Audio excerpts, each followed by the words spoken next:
может быть, большую ясность нам внесет человек, с которым сейчас связались по скайпу, который находится в Париже. Это Ирена Карпа, известный писатель, член Украинского пен-клуба и первый секретарь по вопросам культуры посольства Украины во Франции.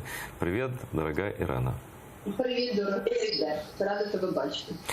Скажи, пожалуйста, Ирена, вот тут сидят у меня в студии, не только я сижу, но сидит Александр Хара, дипломат известный украинский, Илья Пономарев, политический беженец из России, который тоже анализирует ситуацию, мы обсуждаем. Но, конечно, мы хотим знать твое мнение, человека, который находится в это время, все эти дни находился и находится в Париже. Что произошло? Я даже вот наводящий вопрос задавать не буду, просто хочу знать, что произошло во Франции, происходит, на твой взгляд, сейчас? Ну, зараз починає трохи вимальовуватися ситуація, як на мене.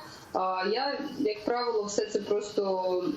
Я не є політичним експертом, як ти сам розумієш, на відміну від шановних колег, і не зовсім є в тому положенні, щоб коментувати внутрішню політичну ситуацію. Але в будь-якому випадку, якщо запитати пересічного француза, що відбувається, то мені кажуть, просто люди налаштовані на те, що зараз буде, от я кажу, просто читаю вашу тему, так? Що чекає країну і до чого готуватися Європі.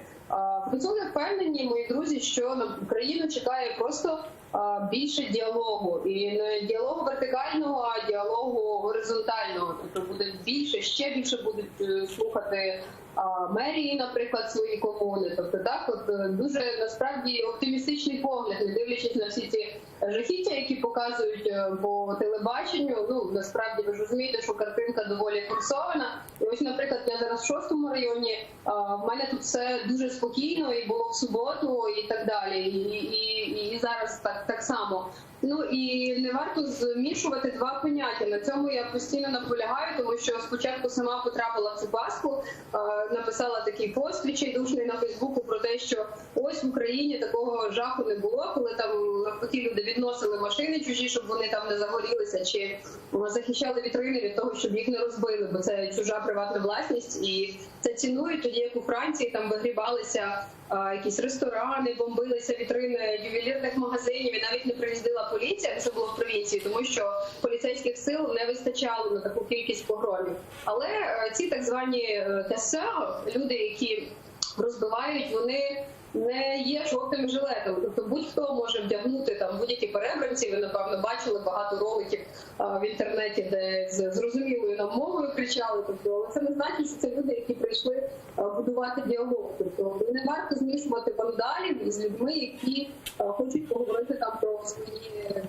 купівельну спроможність, про податки, про те, що їх не влаштовує у цьому житті. І ось у вас зараз, наприклад, відео, поки ми говоримо, це якби дві різні речі. Так, дійсно, культурний центр, табличку було вандалізовано, камери зірвані, але будівля, яку громлять російськомовні вандали, це не є будівля Українського культурного центру, на щастя. Тобто це знову ж таки, треба все аналізувати і розпитувати, щоб не бути самим поширювачами фейк-ньюс.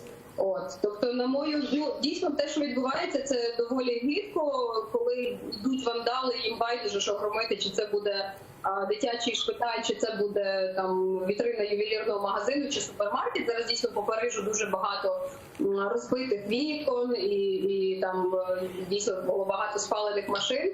Але ці демонстранти не мають нічого спільного із мирними демонстрантами. Це просто такі собі чувачки, які збираються по всій Франції, як тільки є якийсь протест, щоб ламати, красти і всіляко розважатися. Ирена, ну и, конечно, вопрос о том, как ты наблюдаешь, подогревают какие-то пророссийские силы эти протесты, поскольку ты говоришь, что да, мы и не путаем, мы не говорим, что это тот дом горит, это отдельно фотографии мы показывали культурного центра. Це взагалі інтернет. Мільйони репостів ці всі, так, тобто я просто уточнила. Ну, дивися, так само зараз триває розслідування, тому що, здається, Таймс першу опублікувала там чи 600, я не буду зараз казати, що я... Ой-ой-ой, небольшая авария. Ви тут? Страшного. Да, зависла картинка. Да. Так, висла картинка є? Все, розвисла картинка. Десь було кількасот фейкових акаунтів створено в Твіттері, тобто всі ці репости із абсолютно нетеперішніми фотографіями поранених людей, і там доріжки вели до російських IP-адрес. Ну що ж таке? Так. Говори, Ірина, говори. Добре. Так, доріжки вели до російських IP-адрес, і зараз триває розслідування. Тобто, чи вся ця все це нагрівання обстановки, репости і вся ця істерика, яка саме в дні протестів відбувається, чи вона має російське коріння, але це насправді добре, бо нарешті побачать, що це там не нам міряє, що це рука Кремля, а є в цьому якісь об'єктивні, є об'єктивне зерно у цій ідеї.